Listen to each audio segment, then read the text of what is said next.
So the book is a tool to inspire people and to motivate people to use the science of happiness and neuroscience research to design a life where they are happy, fulfilled, and content. Welcome to the Permission to Heal podcast. I am Marcy Brockman. Together, we will discover what brings us meaning and true joy. You only need your own permission to begin.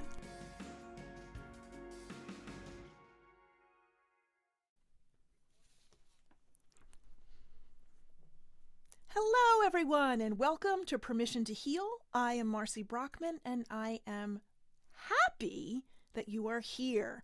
I'm using the word happy because today's guest is one of the few certified chief happiness officers in the world.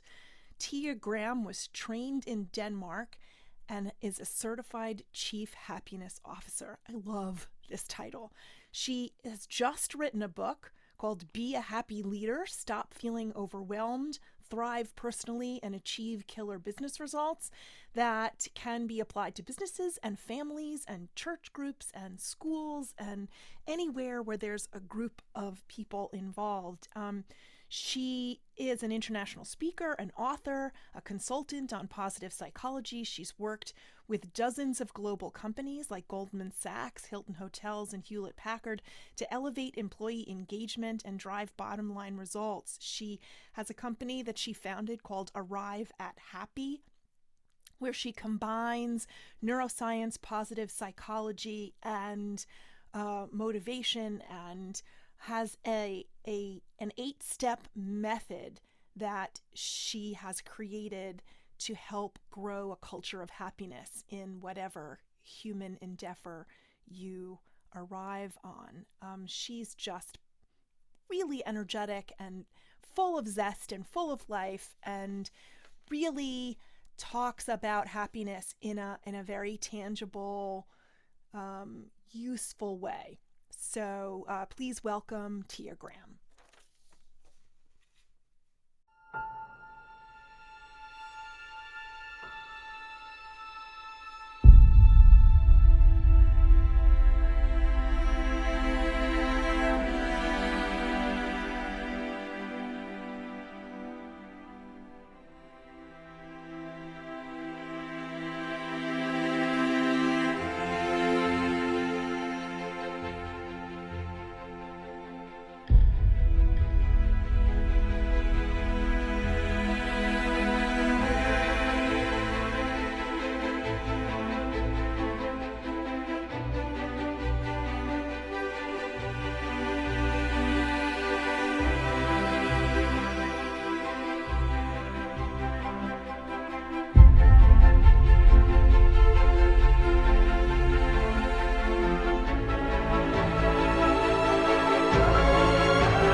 I am very proud of this Permission to Heal podcast.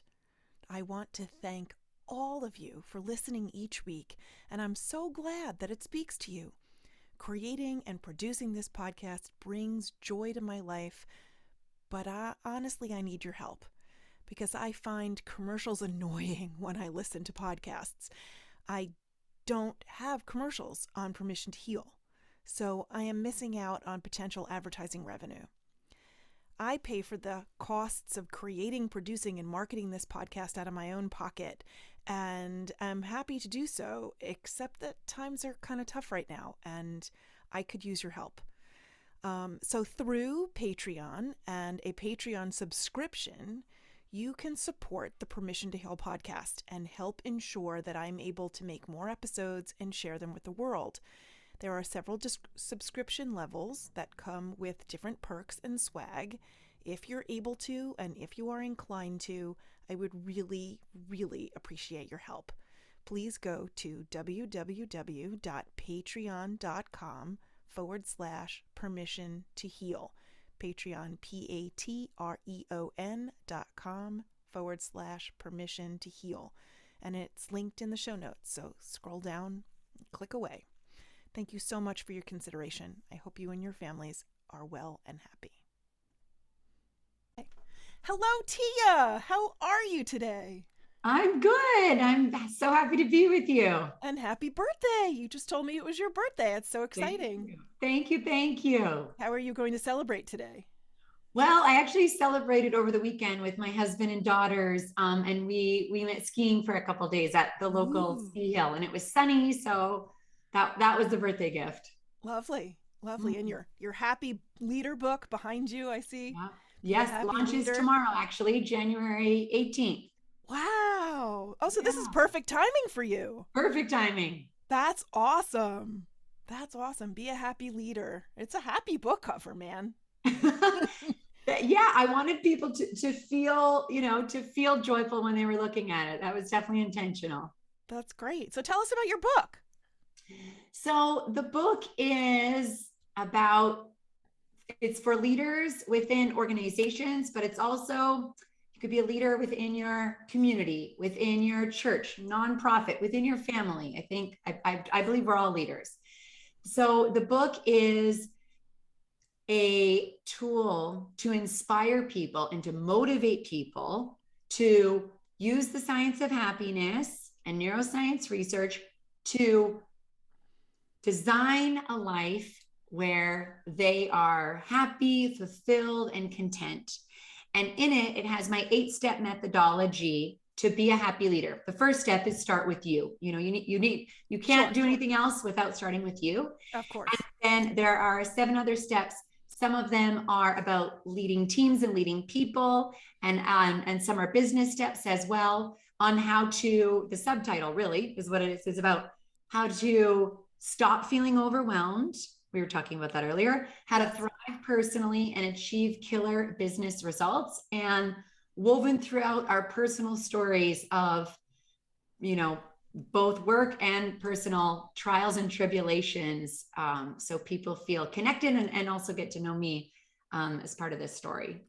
So do you reveal personal stories, or are they anecdotes or narratives of other people?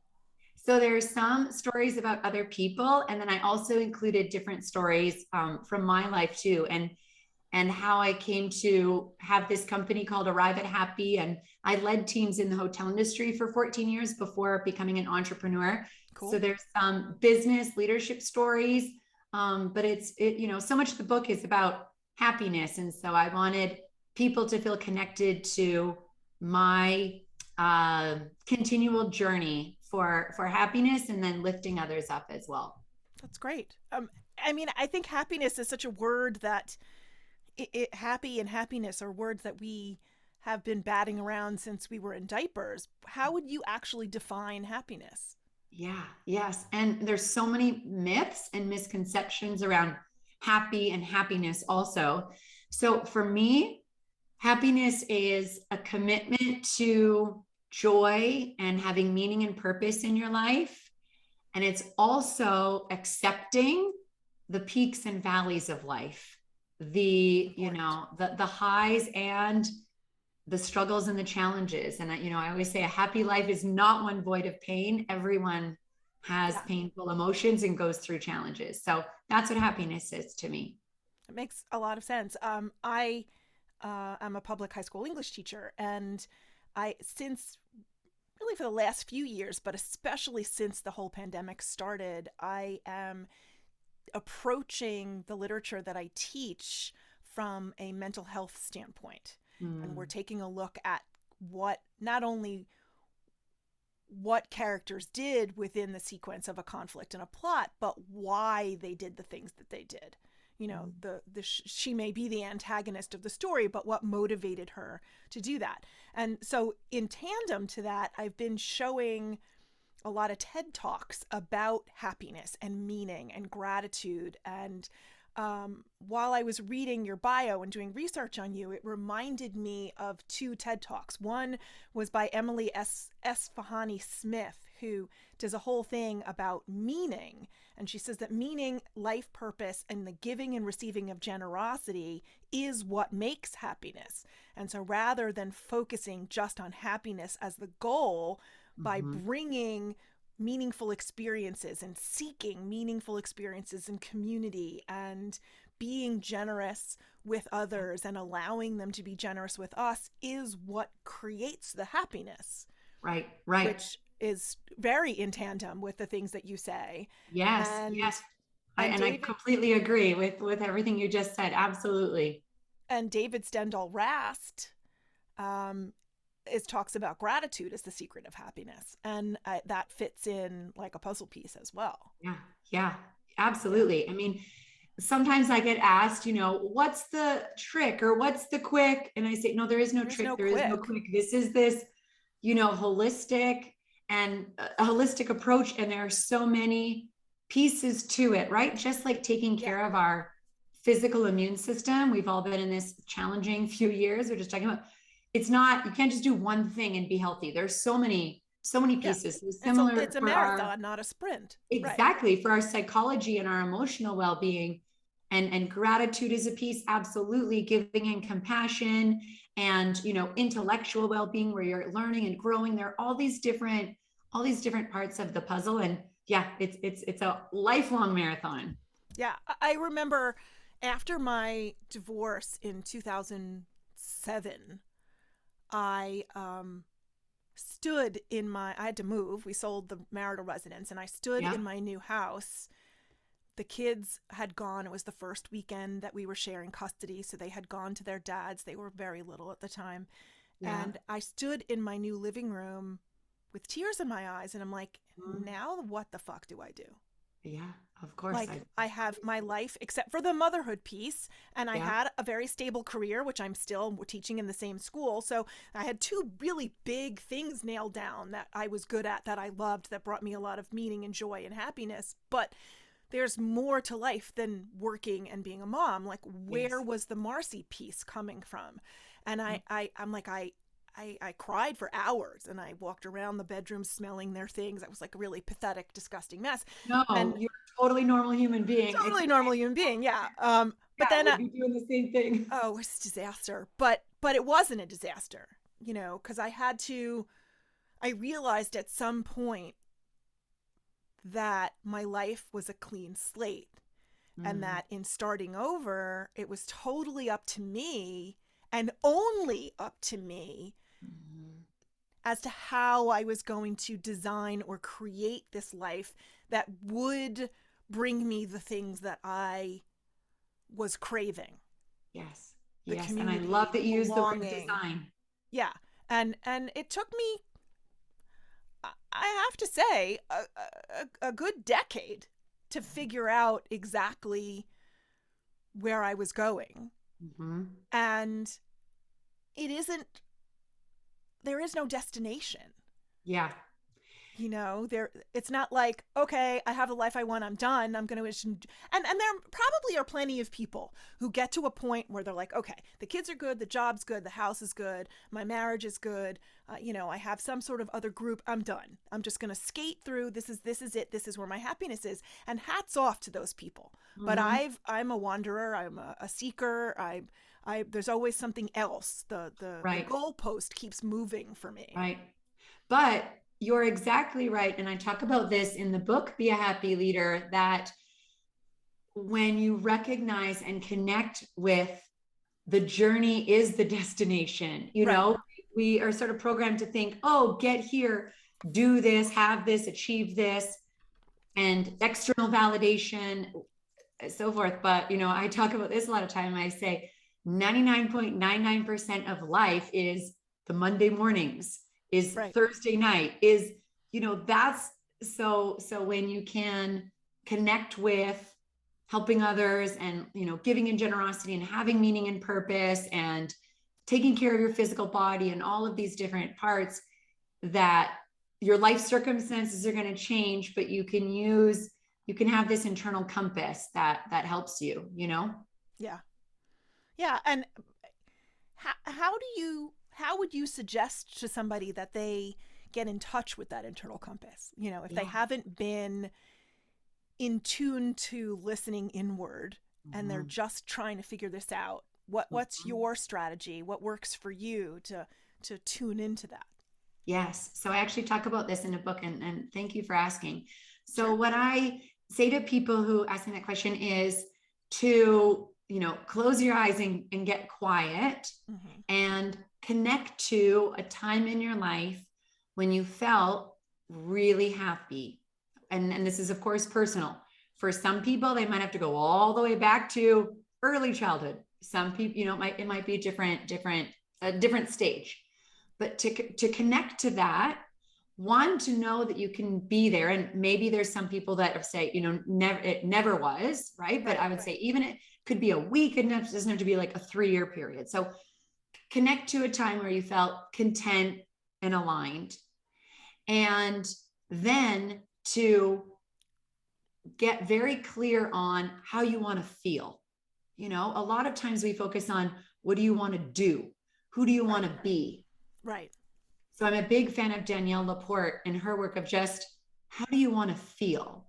And so then understanding, for some people, they might say, I want to feel calm and I want to feel serenity. Yeah. Someone might be like, I want to be proud and excited. Depends on what's going on in your life, right? Right. And then to use my advice is to use the science of happiness. So this is positive psychology, research coming from Harvard and Yale and Stanford and Berkeley, because there isn't the question of what makes us happy. We know there is so much research on Yes. what makes us Absolutely. happy. So my advice is to grab some books, watch TED Talks, listen to podcasts that are research and scientists that know how to increase happiness, and how you want to feel, then go learn the proven tools and start applying those to connect to your compass. So, and like you said, if it's someone that's not sure, I think that's a great place to start, because you don't have to figure it out on your own. There's already a proven path. Right. And to take that research, that we know that humans are community driven creatures, that we can't survive independently completely. So how then to apply all of those tools to an individual life is completely and 100% utterly up to that individual. So what makes me happy and brings me meaning and community and love and belonging might be very different than what brings you those things, or what brings someone else those things. And so I think that while they're getting quiet, as you say, and listening Mm-hmm. inward and trying to figure out their feelings, they I think the question really is what creates, or what they think will create, those feelings within themselves. And Mm-hmm. then I think that's the next piece that you're talking about, is then creating the what from the how. Yes, yes. Yes, exactly. So the first is connecting to self. And I will say, you do not need to do this alone, right? Some Right. people, like in my case, when I was going through a huge transition, I was super unhappy after returning to work after the birth of my second daughter. I hired a life coach, transformative experience. Yeah.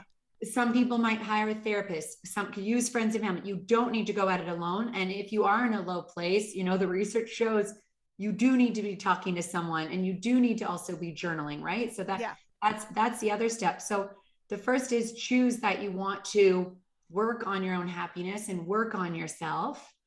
And then, yes, based on your life circumstances, everyone's walk is going to be different. But I will say, and there are universal truths for human beings for happiness. So, Yeah. for example, the number one predictor of human happiness is human connection.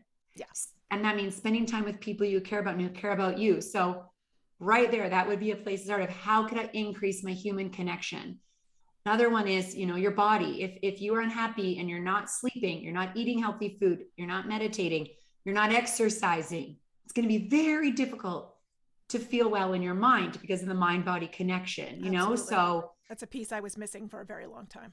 yeah, no, and busy life with working with kids, it's, hard to put a line. Busy So working mom. I didn't have myself on my list of priorities for a very long time. yeah, and most working moms don't, right? It's like, Right.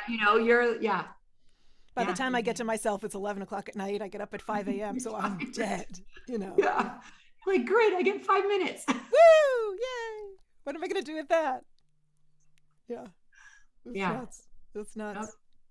Yep. Yeah, I saw in the decade that I was single between marriages and I was dating like a mad woman, I knew that part of my happiness equation was a committed relationship. I was looking for another husband, but somebody who was a better fit. And I was dating for a couple of years and really miserable about it, like gaslighting sons of bitches out there, it was just like terrible, one after the other. It was That disaster. energy. Yeah. It was disaster. It was an energy drain. It was exhausting. And I remember sitting across the table at a fancy restaurant with some guy. I can't even tell you who. I don't even remember who he was. And I had this epiphany that I didn't like who I was. I didn't like the way I felt. This is the connection where we got to, how I got to this tangent. I didn't like how I felt sitting across the table from this man.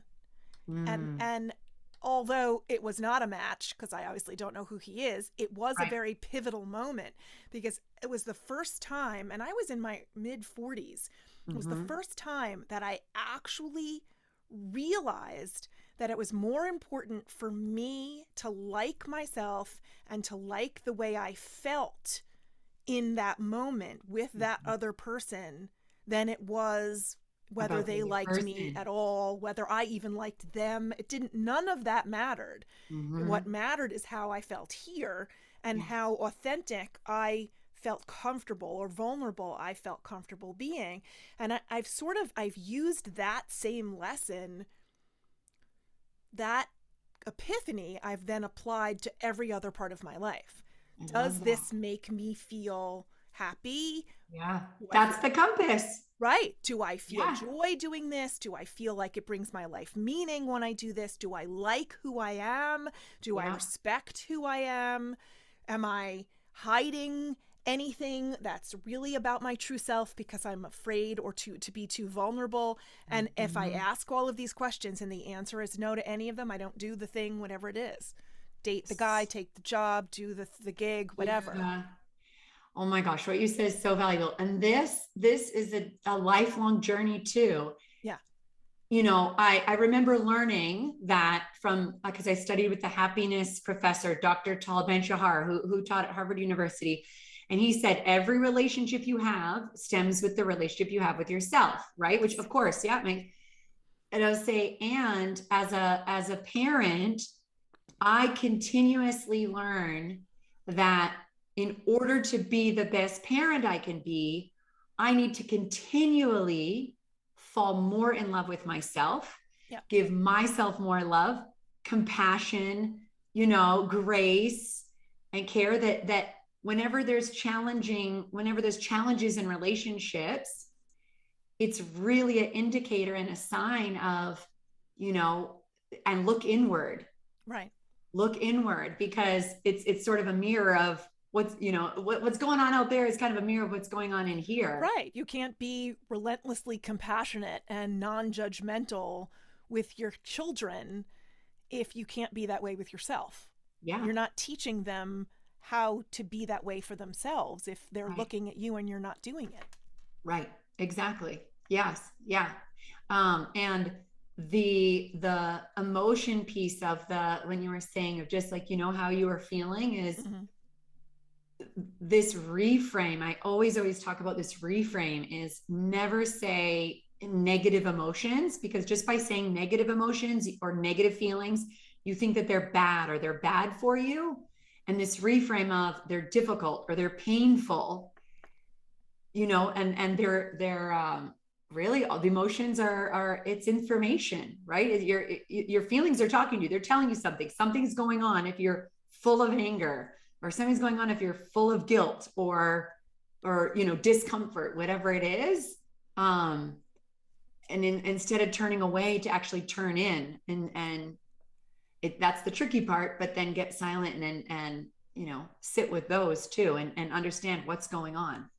Well, I understand the lean in thing. I understand turning toward it. But what do you mean by reframing the language? Like, you shouldn't say I'm angry at something? No, so you shouldn't use the term.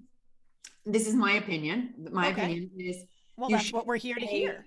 yeah, is you shouldn't say, you shouldn't ever call them negative emotions. A lot of times people will call them positive emotions and negative Oh, emotions. they're just Like emotions. joy Right. would be positive, stress would be negative. It's like, no, stress isn't negative. Might be painful, might be challenging, but just by calling it Oh, I see negative. what you're saying. So you can say name the emotions themselves, but not to categorize them No, as you can positive or categorize negative. them. You can categorize them, but don't say they're negative. You could categorize them as painful, or Oh, whoa, whoa, whoa. categorize them Okay. as Now I'm difficult. clear. Now I'm clear. Okay. Now I Yeah. understand. Yeah. Because a happiness trap is, we feel bad about having painful emotions. So someone might be having a lot of anxiety, and then they feel bad about themselves that they're having anxiety, as opposed to, you're a human and there's things going on and you're feeling Right. anxious. And feeling anxious in certain situations is the appropriate response. Exactly, because It you're a means human. you're awake and you're paying attention. Right. Exactly. And what's making you anxious? Yeah, but we feel like we're doing something wrong for having them. Well, there's so much that we grow up, we absorb in the ether about how things are quote unquote supposed to be, and Absolutely. then attach so much shame and self-judgment to our perceived lack of achieving that. Yeah. And rather than focusing on the thing that we want, we're too busy focusing on the shame that we didn't get it or that we don't Yes. have it. And Yes. that's just serious levels of bullshit. Just forget Yeah. that. Yeah. And a lot of us didn't grow up. I mean, I didn't. My family did not talk about things like you and I are talking about right now. We were Right. not talking about emotional well-being, No, So no, I was just thinking about survival. My yeah. mom was an undiagnosed self-medicated bipolar, and who she wound up being an opiate drug addict later in her life. Oh, And so my survival. my whole modus operandi was get out alive, you Right. know. Right. Try to mitigate. I felt responsible for her feelings. Yeah. And as an only child, very empathic, I would feel Yeah. what she would Emotional feel. contagion. Yes. Absolutely. And it wasn't my job and it wasn't my responsibility, but it took me a very long time to figure out how to undo all that had been done. Mhm. And I'm still working on it. Yeah, I was I'm gonna say so. Yeah, 53 and I'm still I grew up with working on it. alcoholism in the family. Absolutely, Yeah. I'm like still working on it. Yeah. Yeah. And most days I'm good. Most days I'm better than I've ever been. And then there's some, I don't really like the word trigger, bothers me, but it's true that there are some little buttons, some things Yeah. that happen that bring me right back. And Yeah. I'm not like fully enmeshed in that past feeling, but I Mhm. remember it. And in some way, it helps me realize how far I've come. Mm. So rather than looking at those triggers as negatives, I look at them as, like growth charts. Right. Right. That's it. Yeah, that's a good way to look at it. It's a Yes. Yes. happier way of looking at Yeah. Yeah. it. Well, hey, positivity and optimism, it takes so much work, and it's about focus. So like you said, when you're looking at your past, you could look at but then you just looked at the positive. You're like, and how far I've come, right? That's a focusing on it. Yeah. Yeah. Yeah. which some days are easier than other, right? Focusing on the Oh positive. my God. Oh my God. Um, Yeah.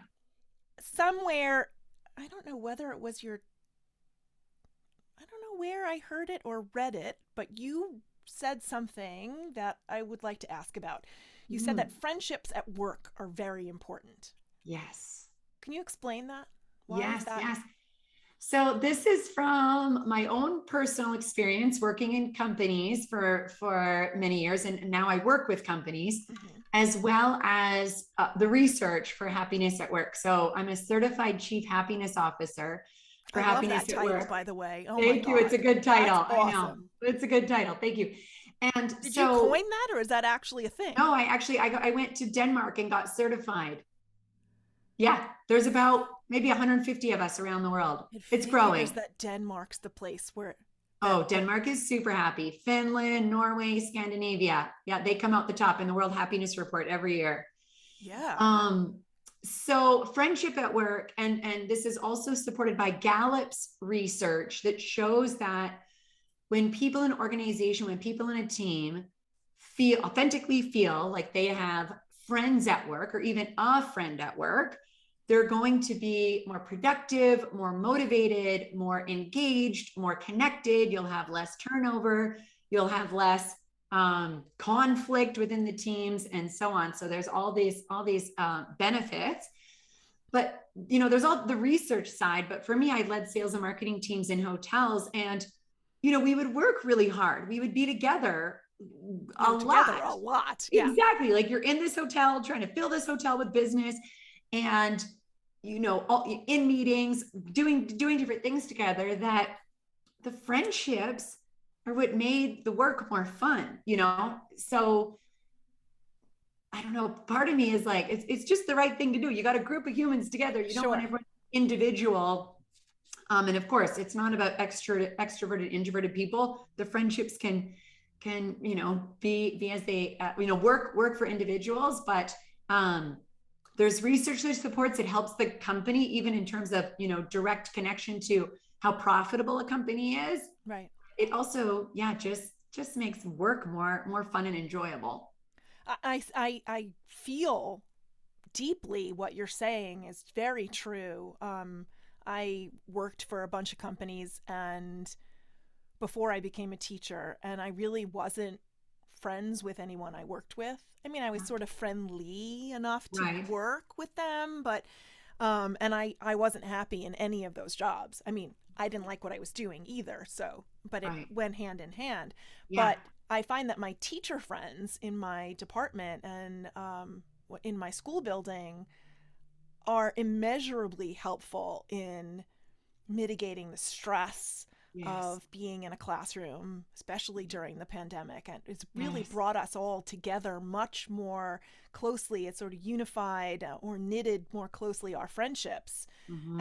and the support that we give one another as we're sometimes just venting or giving each other creative ideas or just chatting about life and Yeah.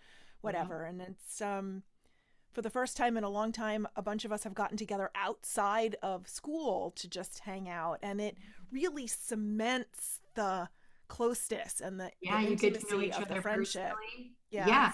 And it's it directly wonderful. connects to resilience at work. Yeah, When you have friends, just like a family member, when a storm comes, it's easier to go through the storm together than alone.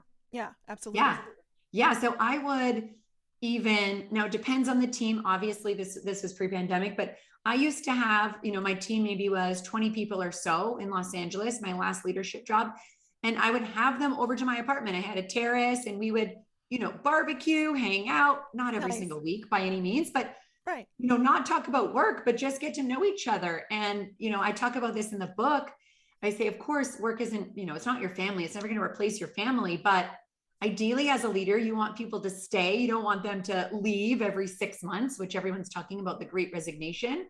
And so, yeah, foster those friendships. Um, there's different ways you can do it without spending lots of money too. Sure. Sure. Just in November, a couple of teachers and I went to a winery that we had a coupon for and had a Love it. nice little lunch and it was pretty cheap and really pretty and very nice, and it was an hour and a half, but we had really good time. Yeah. Yeah. It was excellent, excellent. Um, so you said, I'm using my questions, and I don't normally, but I did really well this time. You had said that humanity desperately needs more kindness and humanity, and I would love you to talk about that a little bit. Like, how do you think that we create this for ourselves and our families and our communities, and why Mm-hmm. is it so important now? Mm-hmm.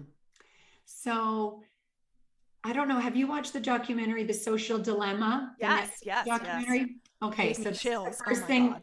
first thing that's coming to mind. So unfortunately, um, and I have a love-hate relationship with social media because I also love the connection and Yeah, friends and family all over and all of as that. do I. So Yeah. I'm not saying don't use it at all. It's also could be a great marketing tool, but it has created more divisiveness, and there is um, this rise of how people communicate with each other with a lack of kindness, And Mm-hmm. so I believe that I really, really believe that humanity needs the tools and the support, all right, every single person on how to take care of themselves well so that they can take care of their family, their friends, their neighbors, their community, and then, whether spread out to your country where you live and so on.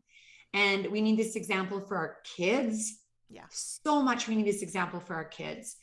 And you can't be expected to do it to others if you don't start taking care of yourself. And so I want to inspire people to always prioritize themselves, take care of themselves holistically, so that then they can be kind and generous to other. And there's so much research that shows that happier people are more kind and more generous, whether it's to people, whether it's to animals, whether it's to the earth. We need Right. all three more than Yeah, ever right now.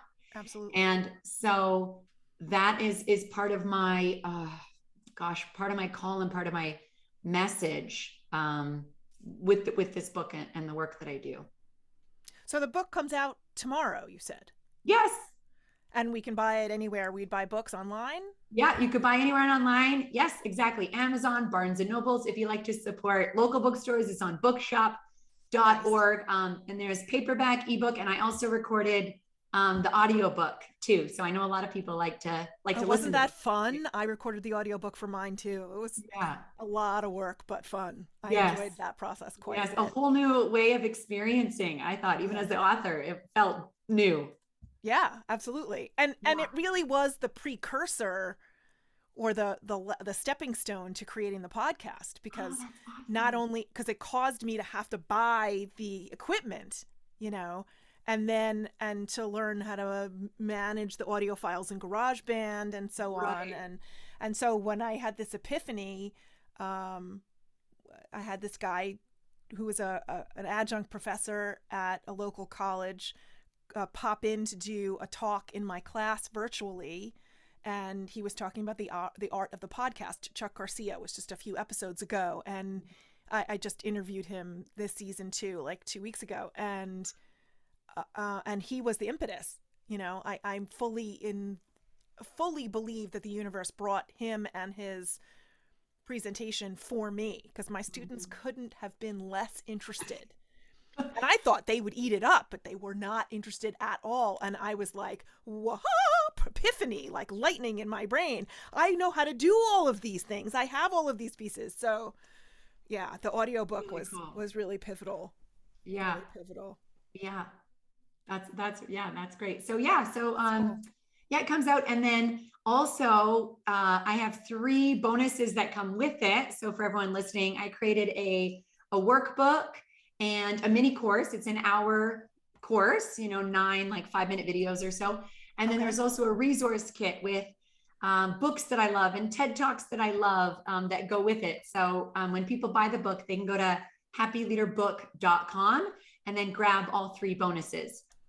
Oh, that's very cool. So I will put Yeah. all of that in the show notes. I'm going to write that down, leave myself a note. Yeah. Easy to remember. Um, Yeah. Happyleaderbook.com.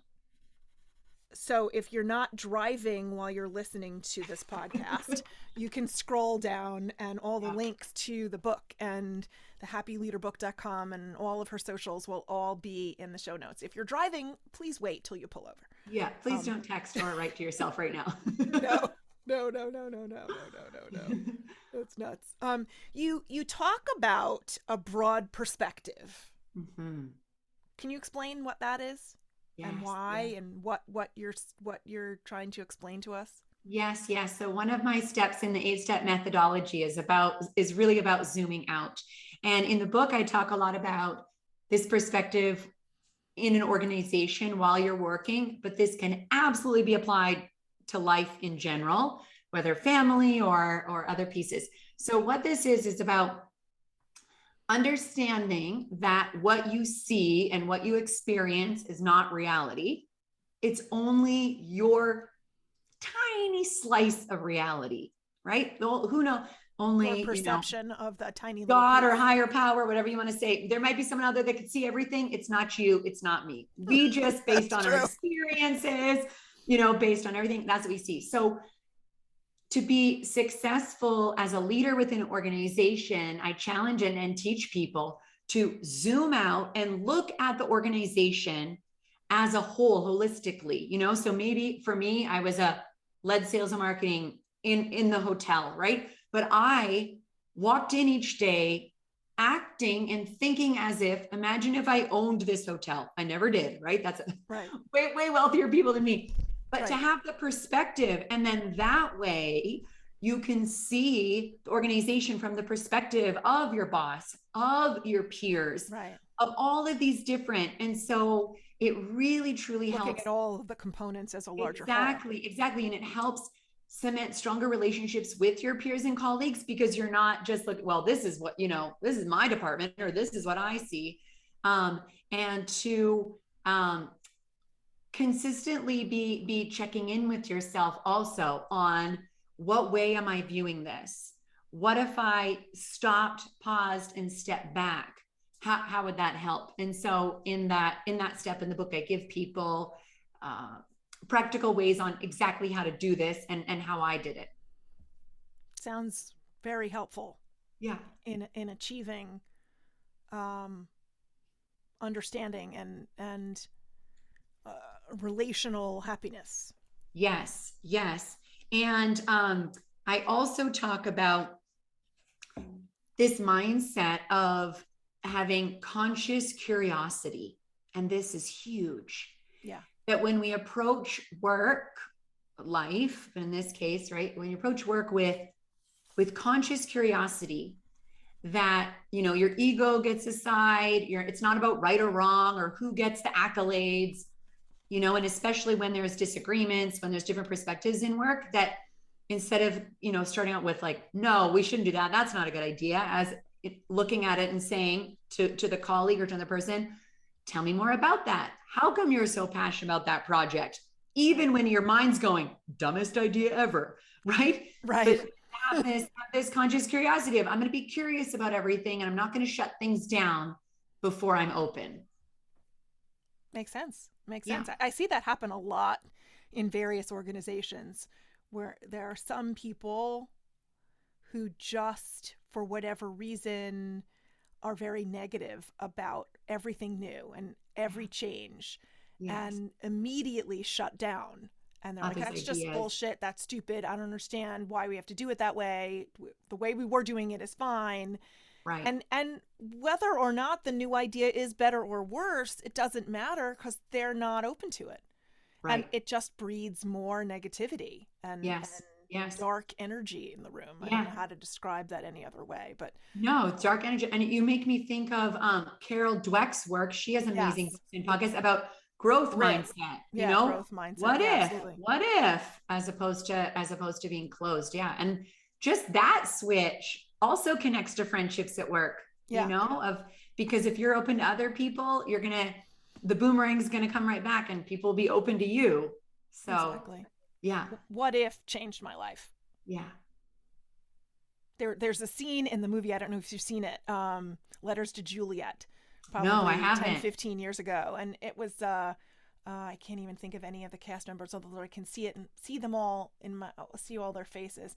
Amanda Seyfried and I don't know. Anyway, there's one scene though where there's like climactic moment where she's like reading the letter to Juliet. Long story. I'm not going to tell you the whole premise, but the idea is basically to not put yourself in a situation where you're saying what if with regret.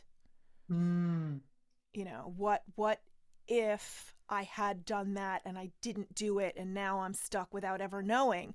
And Right. it between Carol Dweck's work and reading and seeing that movie, for me the what if has always been, well, what if I like that? Not what if I crash and burn, because who gives a shit? I can rise from the ashes and I'm fine. You know, I've picked myself up from the dirt a thousand times and I will do it 1,000 more times. But what if, like, let's start a podcast. What if it's really great? You know, what if I meet amazing people like Tia Graham and I get to talk to them about really cool things? What if, you know, so that I don't get to some point later in my life and say, gee, you know, what if I had done that? What if Would that have been cool? You know? Yeah. What would I have learned? You know, I didn't want to ever say what if as a regret. I wanted to say what if as like a rainbow, you know? Yeah. Yeah. That's a big motivator of mine, actually. I think about that a lot, of being in my 80s and I don't want to live with regret and be like, oh, I should have done it that way, or I should have spent more time, or I should have, you know, yeah, that's because it goes by quick. I feel it. Life goes by quick. So fast. So fast. So I mean, I remember early on when my kids were very little, I was a new mom, and someone, I have no idea who, said at the end of the night when you're tucking your babies into bed, would you regret not having spent playtime and reading time and one-on-one time with them, or would you regret not having a sink full of clean, or not having an empty sink, or not having it full of dirty dishes? Like which you know, and it was like crystal clear. Like we drive ourselves to get all of the chores done before. I mean, I'm always a have to before a want to kind of person, but at that point I gave myself permission to have dirty dishes in my sink for days, if that's the way, I mean, not with bugs or whatever, but you know, like to just leave the dirty dishes there if it meant that I had more meaningful playtime, positive time interacting with my kids. Absolutely. Like that to me was the win-win-win. Who gives a crap about dirty dishes? 5 minutes after you clean the sink, there's more dirty dishes in it. It's a never-ending thing. So no, I had a exact same yesterday because I have such a busy week. And I had this huge to-do list, and I was like, oh, I should probably do 3 hours of work on Sunday. And then I was like, no, you know what? I'm going to play with my kids all day. We were skiing, and then we played board games, and we went, you know, and I was like, no, I'm just going to figure it out on Monday. And I'm going to, you know. Yeah. It's a much better use of your time. Way better use of a Sunday. And bonding. At all. Right, exactly. Exactly. And you would have missed out on a ton of really amazing, tiny little slivers of moments of fun that meant a huge amount to you and your daughters. Exactly. So, well, I'm glad you started this podcast. Yes, me too. Okay, so let's get to the 7 quick questions. Okay. What 6 words would you use to describe yourself? Ooh. I'm going to say... whatever comes off the top of your head. Whatever comes out to describe myself. Energetic, hopeful, zest. Ooh, good one. Ambitious, connected, and fun. Great list. What is your favorite way to spend a day? Ooh, outside with my husband and my daughters, and doing some kind of activity, whether it's skiing or swimming or hiking, but outside doing an activity with them. Some verb. Okay. Yeah. So that was yesterday when you went skiing. Exactly. Awesome. Skiing with them yesterday. Awesome. What is your favorite childhood memory?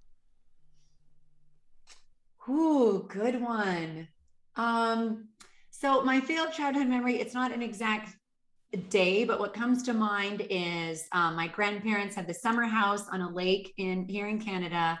And I remember just being with all of my cousins and aunts and uncles and grandparents and, you know, playing in the sand, in the water, and just this summer I want to Sounds say lovely. summer vibe. Yeah. Of like family and hanging out at the lake. That's awesome. That's awesome. What's your favorite meal? Ooh, I would say Greek, like Greek salad, Yeah, good Greek that's what I had for chicken, lunch. tzatziki. Oh, love it. I love Greek food. That's awesome. It's so good. So good. Yeah. So good. My stepmother on the fly using the internet figured out how to make tzatziki sauce at home, and it's so good. Holy shit, Yeah. it's delicious. Yeah. Okay, what one piece of advice would you like to give your younger self? Do not do not care what other people think. I think as a younger person, and you care a lot about peers and this and even Well, boys like and men of like what like who cares what they think. I yeah, that's what I would say. I think too many of us think that we have to control or that we have any control over what Mm-hmm. other people think of us. Mm-hmm. Give And it too much power. and we don't have any control over what other Yeah. people think of us. And it's none of our business what other people think of us. And the only thing that matters is what we think of ourselves. Mm-hmm. Done. Good. Yep. All right. What is one thing you would most like to change about the world? I would like to change how much we're hurting the earth, how much we're hurting Mother Nature. Yeah. Yeah. Too many people think, oh, it doesn't matter what I do, someone else will pick up the slack, and Mm-hmm. too many people Yeah. say that there's no one doing it. Yeah, no, and like I from a government huge corporation standpoint, that's like yeah, I would love to see huge changes where we're caring about long term. Yeah, there is no planet B yet, so Right, right. I don't want to live on Mars. I don't think my kids do either. Right. no, no, no, there's no atmosphere anyway. Yeah. um all right, terrible joke, not even funny. All right, last question. What TV shows are you binging right now? Ooh, so my husband and I are watching Yellowstone, yeah, that one. And honestly, we've been watching a lot of Netflix stand-up comedians and just having, laughing for 60 minutes. So it's not really binging, but we pick different Yeah. comedians and watch them. Oh, and we're watching some old episodes of The Office too, which are pretty funny. Oh, nice, nice. My Yeah. kids always loved The Office. Yeah.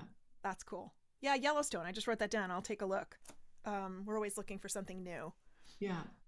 That's wonderful. Well, thank you so much, Tia. This has been really great. Oh, thank you. I'm so happy for you. Happy birthday. I'm so happy about your book. The coincidence of that, or the confluence of that with your birthday, just such good energy for me. I think that's really great.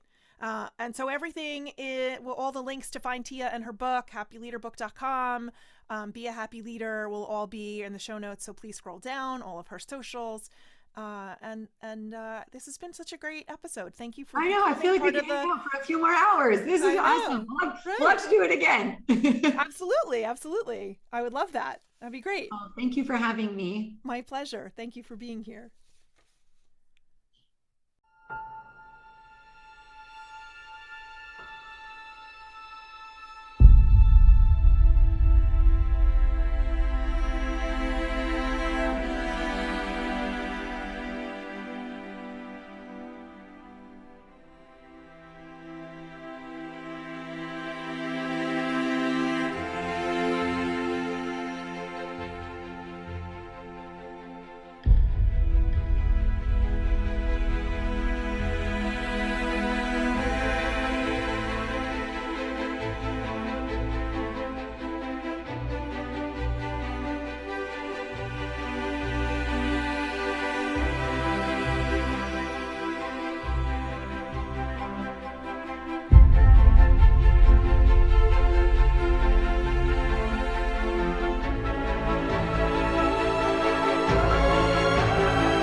Thank you for joining me for this episode of Permission to Heal.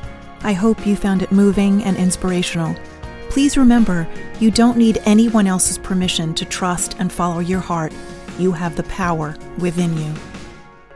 Subscribe to Permission to Heal so you don't miss any new episodes, and please share this with your friends.